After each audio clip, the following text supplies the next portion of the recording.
Ai PM Matteo Delpini e Andrea Maggioni, titolari dell'inchiesta coordinata dal procuratore aggiunto Ignazio Fonso, domani Marco Zambuto dovrà spiegare parecchie cose della gestione della Fondazione Teatro Luigi Pirandello.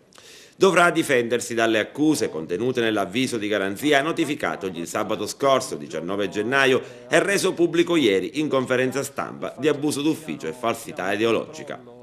Tre in particolare le ipotesi di abuso contestate, tutte legate ad una serie di fondi. In qualità di presidente della Fondazione Pirandello, Zambuto avrebbe violato lo statuto che, affidando direttamente e autonomamente, senza acquisizione di preventivi di spesa, una serie di servizi di natura giornalistico e artistica organizzativa in relazione alla manifestazione del Mandorlo in Fiore, edizione 2012. Fondi destinati ad un addetto stampa, a coordinatori della manifestazione, regista e organizzatori di eventi. E ancora affidava direttamente e autonomamente alla Publicombas, senza acquisizione di preventivi di spesa da parte di più operatori economici e senza alcuna verifica circa la congruità delle offerte, due incarichi pubblicitari, uno dei quali sarebbe stato un panegirico su Zambuto in vista delle elezioni amministrative. E ancora abusava del suo ufficio di presidente, affidando direttamente ad un giornalista la realizzazione di un dominio della fondazione.